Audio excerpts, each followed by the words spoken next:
안녕하세요. 오늘 여러분과 함께 아주 흥미로운 논문을 좀 깊이 파고들어 볼 시간입니다.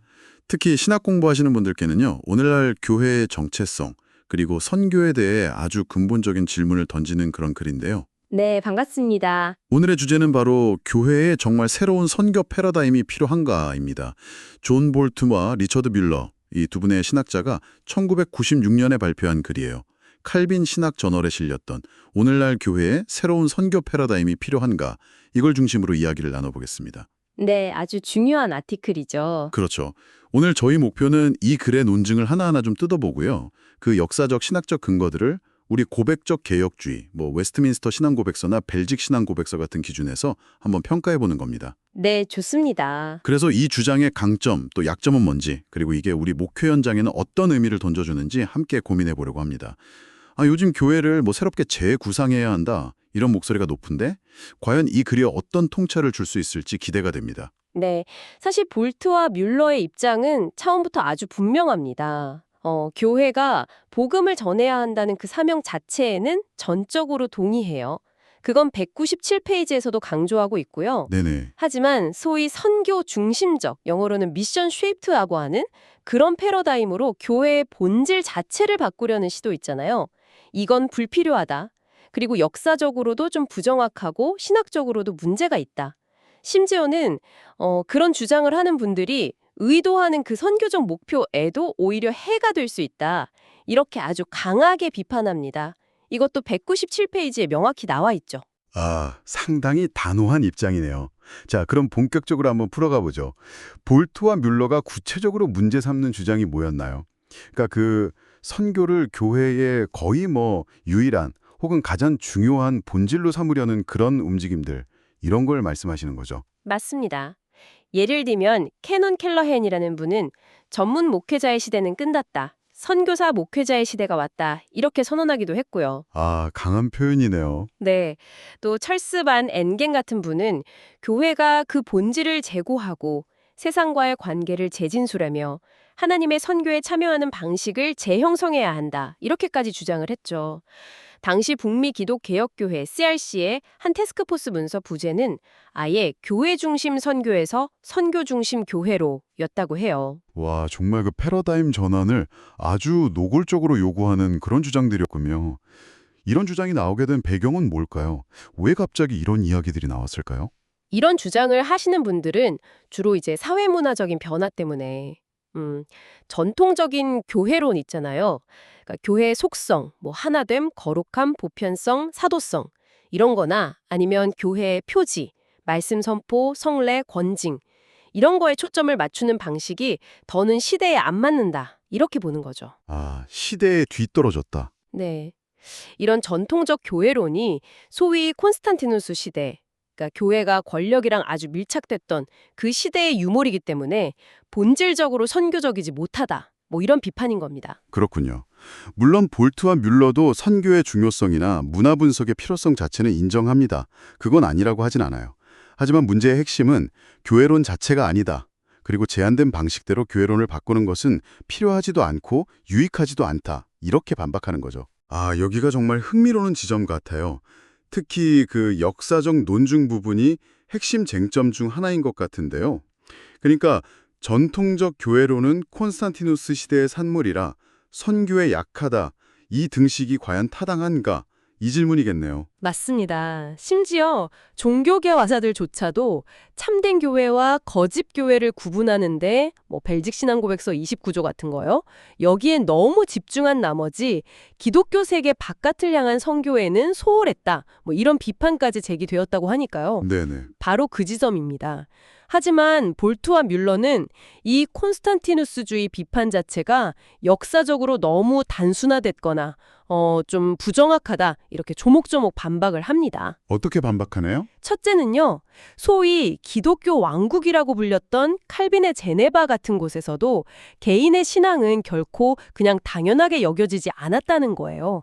끊임없는 제자도 훈련과 권징이 강조되었다는 점을 지적합니다. 오히려 더 엄격했다는 건가요? 그렇죠.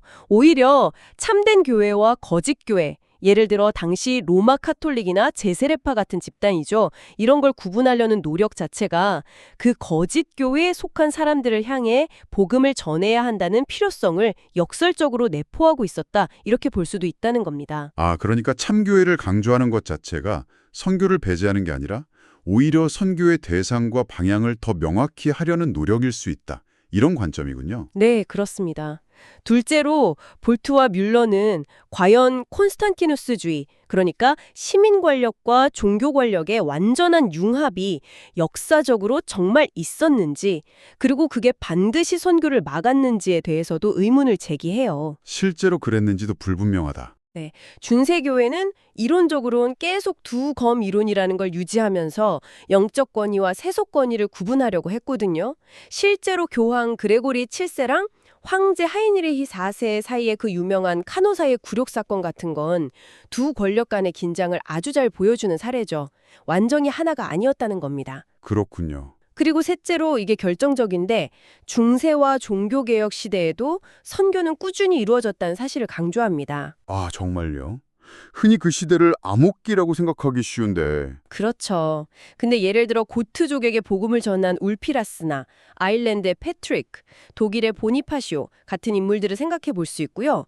종교개혁 이후에도 네덜란드 개혁교회가 동인도 회사 지역에서 선교하려고 노력했고 또 기스베르투스 보이티우스 같은 신학자는 선교 신학을 연구하기도 했어요. 아, 네덜란드 개혁교회. 네, 오히려 볼트와 뮬러는 소위 교회 중심 선교, 그러니까 Church-shaped missions라고 불릴 만한 활동들이 유럽과 그 너머를 복음화했다고 주장합니다. 네덜란드 개혁교회가 사용했던 교회 설립, 즉 Church planting이라는 용어 자체가 이걸 잘 보여주죠. 아, 그렇다면 전통적인 교회의 표지들, 말씀, 성례, 권징 이런 것들이 선교를 방해했다는 주장은 역사적으로 보면 근거가 좀 약하다는 말씀이네요. 네, 그렇게 볼 수 있죠. 오히려 참된 교회와 거짓 교회를 구분하는 것, 우리 벨직 신앙고덱서 29조나 웨스트민스터 25장에서도 중요하게 다루잖아요. 이걸 가볍게 여기는 태도가 요즘처럼 온갖 이단이나 혼합주의가 많은 시대에는 더 위험할 수도 있겠다 이런 생각도 드네요. 정확합니다. 볼트와 뮬러는 덕에서 아주 흥미로운 아이러니를 지적하는데요. 아이러니요. 네, 결국 선교 중심 패러다임이라는 것 자체가 참된, 즉 선교 중심적인 교회와 거짓된, 그렇지 못한 교회를 나누는 새로운 기준이 되어버린다는 거예요. 아, 결국 또 다른 기준을 세우는 거군요. 그렇죠. 진리의 문제는 결코 사라지지 않는다는 거죠. 그리고 그들은 콘스탄티누스주의라는 딱지가 특히 미국처럼 역사적으로 자발적인 교파주의 전통이 강한 곳, 예를 들어 CRC 같은 교단에는 잘 맞지 않는 분석이라고도 지적합니다. 마치 유럽의 국교회처럼 사회 전체가 다 기독교적이었다고 가정하기는 좀 어렵다는 거죠. 네, 확실히 역사적 논증에 대한 반박은 상당히 설득력이 있습니다. 자, 그럼 이제 다른 주장으로 넘어가서요. 오늘날 우리가 소위 탈기독교 시대, 포스트 크리스천 시대에 살고 있기 때문에 이런 교회론적 변화가 필요하다. 이런 주장은 어떻게 보나요? 아까 언급된 CRC 태스크포스 보고서도 교회의 사회적 영향력이 줄고 교회 중심 문화가 뗐났다. 이런 언급을 했다면서요. 네, 볼트와 뮬러는 이 탈기독교 시대 진단에도 상당히 비판적으로 접근합니다. 사회학자 피터 버거의 유명한 말을 인용하는데요. 피터 버거요? 네, 미국 사회는 마치 스웨덴 사람, 세속적 엘리트, 드르데 통치받는 인도 사람, 종교적 대중들의 나라 같다는 겁니다. 재밌는 비유네요. 엘리트들은 세속적인데 대중은 여전히 종교적이다. 그렇죠. 문화 엘리트들은 매우 세속적이지만 일반 대중은 여전히 매우 종교적이라는 거죠. 리처드 존 노이하우스의 비세속적 미국이라는 책도 언급하면서 미국 사회의 종교성을 강조합니다. 그러니까 탈기독교라는 진단 자체가 너무 성급하거나 좀 엘리트 중심적인 시각일 수 있다. 이런 지적이군요. 그럴 가능성을 제기하는 겁니다. 그들은 선교학자들이 혹시 학계의 어떤 세속화 담론에 너무 쉽게 동조해서 탈기독교 서사를 받아들이는 건 아닌지 묻기도 하고요. 그리고 물론 1996년 당시 맥락이긴 합니다만 소위 종교적 우파, 릴리저스 라이스의 사회적 영향력을 보면서 과연 기독교 문화의 영향력이 완전히 사라졌다고 말할 수 있겠냐 이렇게 반문하기도 합니다. 네, 그 당시엔 그랬죠. 네. 그래서 결론적으로 미국이 완전히 세속화되었다는 주장은 좀 더 균형 잡힌 시각이 필요한 엘리트주의적 이데올로기일 수 있다. 이렇게 지적하는 거죠. 알겠습니다. 역사적 사회적 진단에 대한 비판을 살펴봤으니까 이제 신학적인 핵심 논점으로 좀 넘어가 보죠. 새로운 패러다임은 종종 미시오 데이, 라틴어죠. 미시오 데이, 즉 하나님의 선교라는 개념을 강조합니다. 선교는 본질적으로 하나님의 활동이고 교회는 그 활동에 참여하는 도구다. 그리고 하나님은 교회 밖 세상에서도 활발히 일하신다. 뭐 이런 생각이죠. 언뜻 듣기에는 아주 매력적이고 성경적인 개념 같아요. 네, 맞습니다. 미시오 데이라는 그 언어 자체나 기본적인 생각, 그러니까 선교의 주체가 하나님이시라는 점은 개혁 신학에서도 충분히 받아들일 수 있습니다. 그렇죠. 하지만 볼트와 뮬러는 그 개념이 적용되는 방식이 너무 모호하고 심지어 해로울 수도 있다. 이렇게 경고합니다. 해롭기까지 하다. 어떤 점에서요? 첫째는요, 하나님께서 교회 밖에서도 일하신다는 생각 자체는 개혁 신학에 전혀 새로운 게 아니라는 점을 분명히 해요. 아, 이미 있던 개념이다. 네. 창조주로서의 하나님의 통치, 섭리, 일반 은총, 성명의 우주적 사역 이런 것들은 이미 루이스 벌코프나 칼빈, J.H. 바빙크, 아브라함 카이퍼의 영역 주권 사상이나 제도 유기체로서의 교회론 등에서 충분히 다뤄져 왔습니다. 이건 그냥 개혁주의의 표준적인 가르침이죠. 하나님 나라가 교회보다 더 큰 개념이라는 것도요. 네네. 그래서 강력한 하나님 나라 비전 자체는 좋지만 신학적으로 명확한 구분이 필요하다 이렇게 강조하는 겁니다. 그렇다면 구체적으로 어떤 점이 모호하거나 해로울 수 있다는 걸까요? 그 적용 방식에서요? 네, 그게 이제 둘째 문제점으로 이어지는데요. 하나님의 활동의 중심은 교회와 세상 둘 다에 있다는 식의 주장이 너무 단순하다는 겁니다. 이게 구체적으로 뭘 의미하는 걸까요? 그쵸. 애매하네요. 예를 들어서 기독교인 배관공이나 변호사가 자기 직업에 충실한 것을 교회가 공식적으로 훈련하고 안수라도 해야 한다는 뜻일까요? 아니면 일부 세계교회협의회 WCC의 경향처럼 세산의 여러 정치적 해방운동 속에서 하나님의 영과 임재를 분별하고 그걸 지지하는 게 교회의 주된 임무라는 의미일까요? 아, 그런 식으로 해석될 여지가 있군요. 그렇죠. 볼트와 뮬러는 이것이 자칫 새로운 형태의 콘스탄티누스주의로 이어질 수 있다고 경고합니다. 새로운 콘스탄티누스주의요? 그건 또 뭔가요? 즉 특정 세속 운동이나 이데올로기를 하나님의 결정적인 사역과 너무 성급하게 동일시하는 위험이죠. 마치 초대교회 역사가 유세비우스가 콘스탄티누스 황제를 보면서 새로운 다윗 왕이 나타났다 이렇게 여겼던 것처럼요. 와, 그 지적은 상당히 날카롭네요. 교회가 세상의 어떤 특정 운동과 자신을 너무 쉽게 동일시할 때 생기는 위험을 경고하는 거군요. 패러다임이 종종 하나님의 일에 참여하는 것, 즉 행위, doing을 교회의 단순한 존재, being과 대조시키는 경향이 있는데 이것은 존재와 행위 사이에 잘못된 이분법을 만든다고 비판합니다. 존재와 행위의 이분법. 네. 교회의 본질적인 표지들, 그러니까 신실한 말씀 선포나 성례 집행 같은 것은 교회의 존재이면서 동시에 핵심적인 행위거든요. 아, 그 자체가 행위다. 그렇죠. 그것들이 교회의 정체성을 규정하고 그 정체성이 바로 교회의 모든 기능과 선교과제의 기초가 된다는 겁니다. 기능을 본질보다 앞세우는 약간 실존주의적인 접근, 여기서 서르트레를 잠시 언급하기도 합니다만 위험하다는 거죠. 교회가 무엇인지 what we are가 교회가 무엇을 해야 하는지 what we do를 결정한다는 겁니다. 중요한 지적이네요. 여기서 교회를 뜻하는 헬라어 에클레시아, 즉 부름받은 공동체라는 이미죠 이것과 하나님 나라를 뜻하는 바실레이아 투 테우, 즉 하나님의 통치, 이 둘을 명확히 구분하는 것이 신학적으로 매우 중요해집니다. 결국 교회를 주로 그 선교적 과제나 기능으로만 정의하려고 할 때 오히려 교회의 핵심 정체성, 그러니까 그리스도 안에서 말씀과 성령으로 부름받은 공동체라는 그 존재 자체를 놓칠 위험이 있다. 이런 말씀이시군요. 네, 맞습니다. 그래서 볼트와 밀러는 선교 중심적 교회라는 표현이 궁극적으로는 공허하다, vacuous까지 평가합니다. 공허하다. 상당히 강한 표현인데요. 네, 교회는 그 자체의 본질, 말씀, 성례, 건증으로 특징 지어지는 우리 신앙 고백들, 벨직 29조나 웨스트민스터 25장, 하이델베르크 54문답 등에 말하는 바로 그 교회에 의해 형성된 선교를 수행해야지 선교라는 과제 자체가 교회의 본질을 규정하게 해서는 안 된다는 겁니다. 그들은 농담처럼 교회에 의해 형성된 선교에 의해 형성된 교회, a church-shaped, mission-shaped church가 더 정확한 표현이겠지만 너무 길고 복잡하다고 하죠. 하하, 그렇겠네요. 진짜 문제는 교회론을 새로 정의하는 게 아니라 교회의 영적 침체다. 그래서 필요한 것은 말씀과 성령을 통한 부흥이다. 이렇게 결론을 짓습니다. 결국 영적인 문제로 귀결되는군요. 네. 그리고 J.H. 바빙크의 선교 정의를 인용하면서 마무리하는데요. 선교란 교회를 통해 행사되는 그리스도의 활동으로 사람들을 회개와 믿음으로 불러 그의 제자가 되게 하고 세례를 통해 하나님 나라의 도래를 기다리는 교제, 즉 코이노니아, 속으로 통합시키는 것이라고 정의합니다. 여기서 말하는 성도의 교제, 코이노니아가 핵심인 거죠. 아, 코이노니아, 교제로서의 교회. 자, 이제 이 논문의 주장들을 종합적으로 한번 평가해 볼 시간입니다.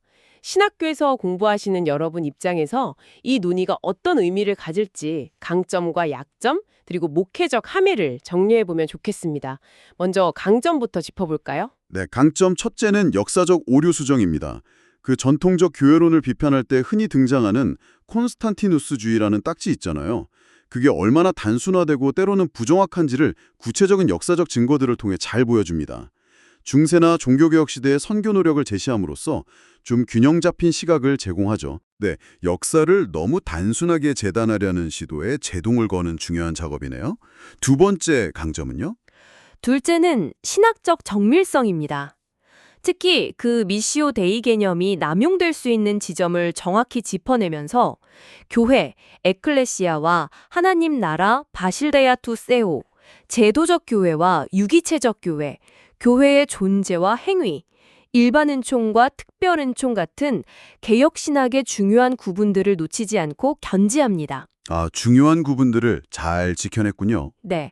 무엇보다 말씀과 성례라는 은혜의 방편이 교회의 중심임을 분명히 하는데 이건 우리 신앙 고백들 WCF 25장, BC 29조, HC 65-68문답 등과 정확히 일치하는 부분입니다. 네, 신학적 혼란을 막고 개혁주의의 핵심 가치를 지켜낸다는 점에서 중요한 강점이군요. 세 번째는요? 셋째는 영적 실제에 대한 강조입니다. 교회의 선교적 약화나 복음 전도의 부진 문제를 단순히 구조나 정의의 문제로만 보지 않고요. 근본적으로는 교회의 영적 생명력의 문제로 진단하면서 말씀과 성령을 통한 부흥의 필요성을 역설한다는 점입니다. 이게 문제의 본질에 더 가깝다고 볼 수 있겠죠. 네, 좋은 지적입니다. 그렇다면 이 논문의 약점이나 좀 한계라고 할 만한 점은 없을까요? 물론 생각해볼 지점들이 있습니다. 첫째는요, 이게 어쩌면 현상 유지의 빌미를 제공할 가능성도 있다는 겁니다. 볼트와 밀러는 전통적 교회론을 정당하게 방어하지만 이 논의가 혹시라도 교회가 시대에 맞게 선교적인 방법이나 구조를 개선해야 할 필요성까지 막아서는 논리로 오용될 위험은 없을까요? 아, 그럴 수도 있겠네요. 저자들도 구조를 선교 친화적, 미션 프렌들리로 만드는 데는 동의한다고 밝히긴 하지만 글 전체의 분위기는 아무래도 좀 방어적으로 읽힐 수 있거든요. 네, 전통을 지키려는 의도가 자칫 변화에 대한 거부감으로 이어질 수도 있다는 거군요. 또 다른 약점은요? 둘째로 선교 중심을 주장하는 사람들의 동기에 대한 고려가 다소 부족해 보일 수 있습니다. 그들의 주장의 문제점은 날카롭게 비판하지만 왜 그런 주장을 하게 되었는지 그 배경에 있는 정당한 우려들 있잖아요. 예를 들어 일부 교회의 지나친 내향성이나 실제적인 복음 전도 열매의 부족 같은 거요. 이런 부분에 대해서는 충분히 공감하거나 다루지 않는다면 인상을 줄 수 있습니다. 아, 그렇죠. 칭찬할 만한 목표, laudable goals를 가졌다고 인정은 하지만 주로 해결점의 문제점만 지적하는 경향이 있다는 거군요. 네. 문제 제기 자체에 담긴 고민에는 좀 더 귀 기울일 필요가 있지 않았을까 하는 거죠. 네, 일리 있는 지적입니다. 마지막 약점은 무엇일까요? 셋째는 시대적 맥락의 한계입니다. 이 글은 1996년에 쓰였고 당시의 특정 CRC 태스크포스 문서나 90년대 중반 미국의 종교적 우파 상황 등을 염두에 두고 있거든요. 아, 벌써 시간이 꽤 흘렀네요. 네, 물론 핵심적인 신학적 논지는 시간을 초월하는 가치가 있지만 그들이 제시한 미국 사회의 세속화 정도에 대한 문화 분석 같은 것은 2025년 현재 한국 상황에서 우리가 볼 때 좀 다르게 느껴질 수 있겠죠. 탈기독교라는 진단이 그때보다 지금 더 현실적으로 다가오는지 혹은 여전히 복잡한 문제인지 등은 다시 생각해 볼 필요가 있겠습니다. 네, 시대적 간극을 염두에 두고 읽어야 할 부분도 분명히 있겠습니다. 자, 그럼 이제 가장 중요한 목회적 함의 세 가지를 정리해 볼까요? 신학을 공부하고 미래의 목회 현장을 준비하는 여러분께 이 논의가 주는 교훈은 무엇일까요? 첫째는요, 고백적 교회론에 대한 깊은 확신을 가지라는 것입니다. 역사적인 개혁주의 교회에, 즉 교회의 속성이나 표지에 대한 가르침이 결코 반선교적인 것이 아니라 오히려 건강하고 지속적인 선교를 위한 필수적인 기초임을 신뢰해야 합니다. 기초다. 네, 유행에 따라 교회의 핵심 정체성을 흔들지 말고 웨스트민스터 신앙고백서 25장이나 벨직 신앙고백서 27에서 29조 같은 우리의 신앙고백을 더 깊이 연구하고 붙잡아야 합니다. 네, 교회의 본질을 굳게 붙드는 것이 오히려 선교의 동력이 된다는 말씀이군요. 두 번째 함의는 무엇입니까? 둘째, 선교의 근원과 목표를 명확히 하라는 것입니다. 선교는 교회가 그리스도 안에서 누구인지 그 정체성에서 흘러나오는 것이고요. 그 목표는 궁극적으로 사람들을 말씀과 성례가 중심이 되는 참된 교회 공동체, 즉 코이노니아 안으로 인도하는 것입니다. 아까 J.H. 바빙크 인용에서도 나왔죠. 네, 코이노니아. 선교의 범위를 너무 넓게 잡아서 예를 들어 세상의 모든 좋은 활동을 다 하나님 나라 일이나 선교라고 부르면서 복음 전도라는 교회의 특별한 과제가 희석되거나 교회의 고유한 역할, 즉 에클레시아로서의 역할이 모호해지는 것을 경계해야 합니다. 아, 구분이 중요하군요. 네, 에클레시아, 교회와 바실레아토 세우, 하나님 나라를 신학적으로 잘 구분하는 지혜가 필요합니다. 네, 선교의 정의를 명확히 하는 것이 중요하군요. 마지막 세 번째 함의는 무엇인가요? 셋째, 교회의 영적 활력을 최우선으로 삼으라는 것입니다. 교회의 선교적 약점을 해결하는 것은 단순히 새로운 구호나 프로그램을 도입하는 것만으로는 부족합니다. 근본적으로 신실한 말씀 선포와 성례 집행, 기도, 성령님께 의존하는 영적 갱신과 부흥이 필요하다는 거죠. 결국은 영적 부흥이군요. 네. 은혜의 방편들을 통해서 성도 간의 진정한 교제, 코이노니아를 풍성하게 가꾸는 것이야말로 선교의 가장 강력하고 지속적인 동력임을 기억해야 합니다. 자, 오늘 볼트와 뮬러의 논문을 통해서 선교 중심 교회의 패러다임에 대한 아주 깊이 있는 비판적 성찰을 해보았습니다. 이 논의는 우리에게 뭔가 새로운 것을 추구하기 전에 우리가 이미 가지고 있는 개혁주의 신앙 고백의 그 깊이와 풍성함, 그리고 하나님께서 교회에 부여하신 본질적인 정체성과 사명에 대해 다시 한번 깊이 생각하도록 도전하는 것 같습니다. 네, 맞습니다. 핵심 질문은 교회가 선교적이어야 하는가가 아니라 당연히 그래야죠. 교회의 본질을 어떻게 이해해야 하는가, 그리고 교회의 정체성을 재정의하는 것이 과연 선교에 도움이 되는가 아니면 오히려 방해가 되는가 하는 점입니다. 그렇죠. 이 글은 우리에게 무엇보다 말씀과 성례의 중심을 둔 신실한 교회로 존재하는 것 being이 선교적 사명을 효과적으로 수행하는 것 doing의 필수 불가결한 기초임을 아주 강력하게 상기시켜 줍니다. 오늘 논의를 마무리하면서 여러분께 마지막으로 생각해볼 질문 하나를 던지고 싶습니다.